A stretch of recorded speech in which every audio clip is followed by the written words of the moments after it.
let's talk strengths. Yeah. From Hong Kong rugby perspective now and by the time we get to the World Cup in 2 years' time. Yeah, look, we've just had to redo our whole game model on that. And it's been an interesting job the coaching group's been through the last month. It took us probably basically a month to put it all together because what we did in ARC is not going to work for us in the World Cup. We aren't going to beat the All Blacks. Let's just be honest about that. I'm so stoked, but I'm so scared for you guys. But we need to compete against them. Yeah, mate. But we need to beat those teams who are ranked maybe 1 to 8 places ahead of us because there'd be one of those in our pool. Yeah. We beat them, we got a chance of going through the final 16. Can you imagine? So how good is that? To actually win a game in your first World Cup. Yeah, mate. So our game model's based There's around that glint again. Zoom in, Wilson. So that's our, we've got a pretty good set piece. I think our scrum will hold up against most teams in the world, as will our line. Our line-out's outstanding. Yeah. So I think there's our base there. And we can't afford to play a lot of rugby in our own half, so we're going to have a pretty strong kick strategy. We know that. It's another strength we've got. We think we can put us themselves in the right part of the field. Our biggest strength is we work hard. It's probably the smartest group of players I've ever coached in terms of IQ-wise, and they know how to work hard. A lot of them had jobs, obviously, outside of rugby before they came full-time players, like financiers, bankers, teachers, whatever else they were. They knew how to work hard. So those things that take no talent, kick chase, kick pressure, those things we've got to be good at. Yeah. And so that's what we'll be working around, those things that take no talent. We'll outwork every team in that competition. And we'll force them into areas that we can then try and play off. So transition, counter-attack becomes really important to that part of the game as well. And we have to be able to defend for periods of time and force error. So we'll defend pretty high. We'll defend with line speed because we probably can't defend those better teams for 10 phases. So if we can force error early in transition, that's what we'll be looking at. So that'll be where our strengths lie. Look, we don't have the athletes of a New Zealand, for example, or France. So we may have to be a bit more clever in terms of our strike play, how we work through there. So that's something we're going to have to build and work on. We know majority of tries in World Rugby are scored from phases 1 to 3, so we're going to have to be pretty good at defending those areas, but also attacking those areas as well. Not many teams score, going 7, 8, 9 phases anymore. That happens, but not as often as maybe it used to. So I think it's been able to stay in fights for as long as we can. And then you just passed comment on the intelligence of the team. Is that a reflection of the age of the team? Like if you give me an average age of your team, the Hong Kong China Rugby team, what's the average age, would you say? 28. And then so that means that we're talking 30 at the time of the World Cup? Yeah. And then if you just, as a point of interest, if you went, well, what's the average age of New Zealand, Australia, South Africa? Is that less than that? I'm assuming it's a little less. It's about the same. So it is the same. Okay, cool. There you go. I think the peak teams, the average age is around 28, 29. Oh, there you go. I just made an assumption that Hong Kong might have a pool of older players. No, because we not do. Accurate. Because you look at Joshy Hurstich is 33, 34, Tommy Hill 35. Those guys have been around Hong Kong for a while now. They are there. But then you've got the likes of a Callum Scott, who's 20, Twilight McNutt 21, Max Streckhold 19. They start to drag that average down again. Yep. So, we've probably got it, in terms of our age profile, spot on. Brilliant. I think, in terms of that regard. But, look, because they've all had to, COVID cut that full-time program before, they all went out and they found pretty good jobs, a lot of them. They got, really, the most of them taking pay cuts to come back to a full-time program. Yeah. Because they know how to work hard. Yeah. And they're smart men, and it suits the Hong Kong demographic, I think, pretty hard-working people in Hong Kong. It's one of the finance capitals of the world, so there's some pretty smart people here, and I think we just reflect that demographic a little bit.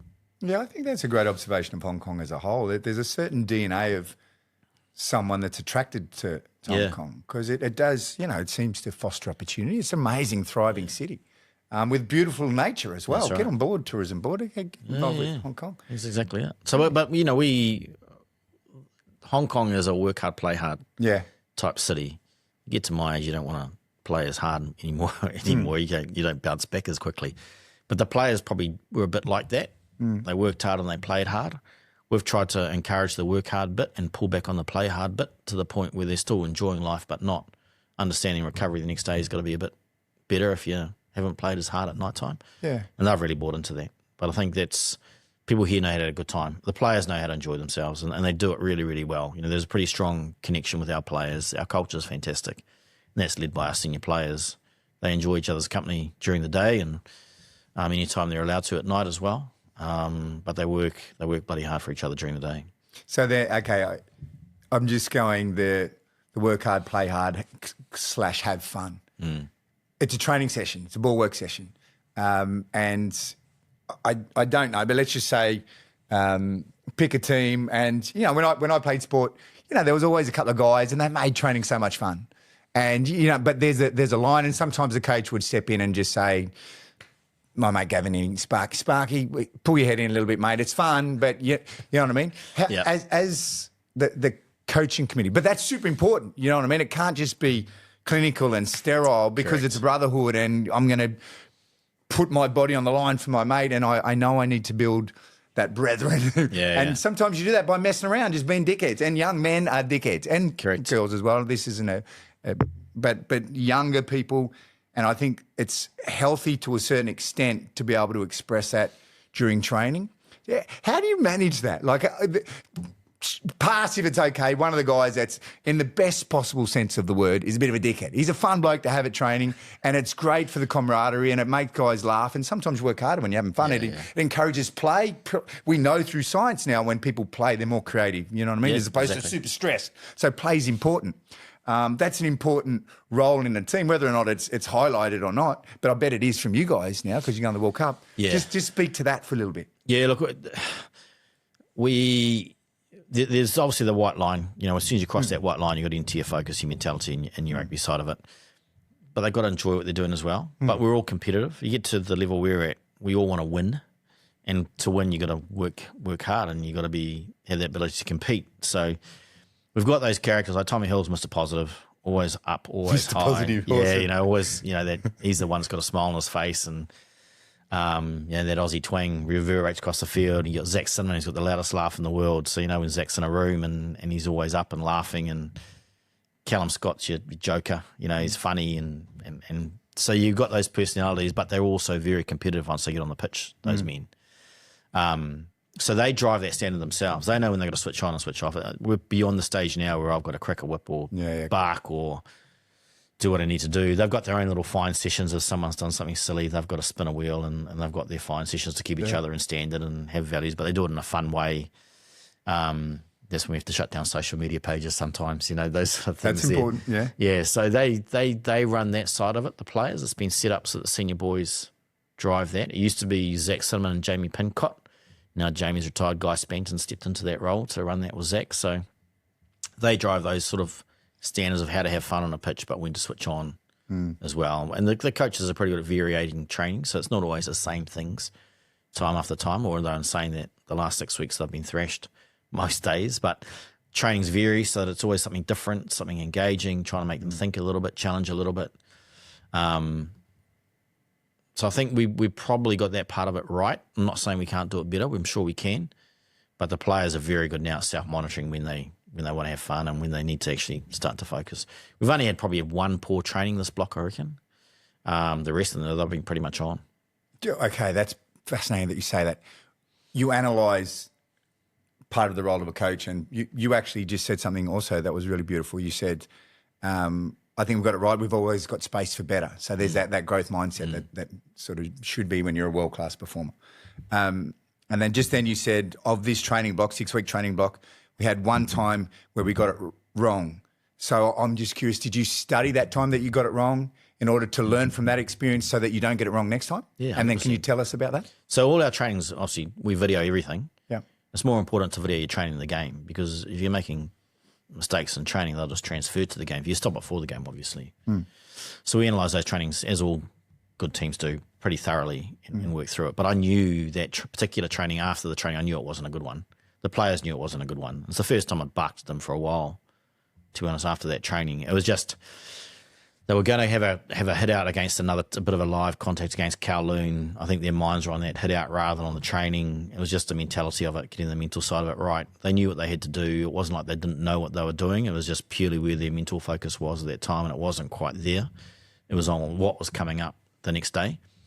And sometimes you've been in those teams, you have a shit training on a Thursday, but you have a magic game on Saturday. And often it's because on the Thursday you're thinking about the Saturday. You're not thinking about the Thursday.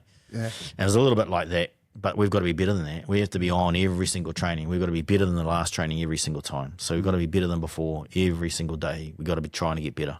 And that's, you know, we drummed it into them. The senior players drum it into them all the time. we've got to be better every single time we're training, or we're doing rehab, or we're stretching, or nutrition-wise, all those sort of things. We've always got to be better.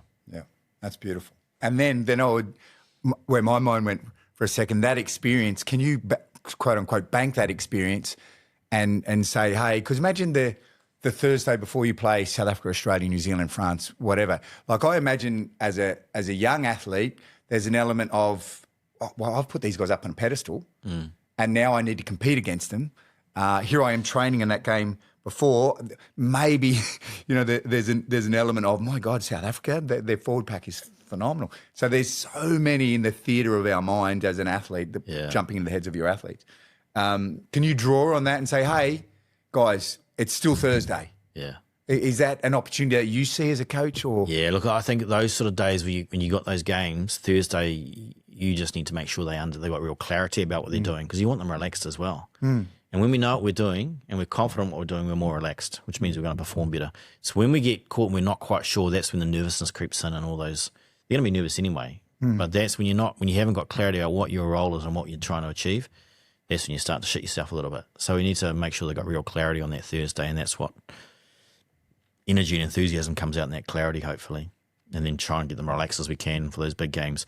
Before Sri Lanka, I probably wound them up a little bit because I was worried they wouldn't take them, for what it was. It was a must-win game. Yeah. So Thursday was probably a bit tougher on them and a bit more, we needed to have a tune-up. And that's verbally or physically you no, physically we pulled back a little bit. Verbally, they got some pretty clear messages about what expectations were. Share one or two of those.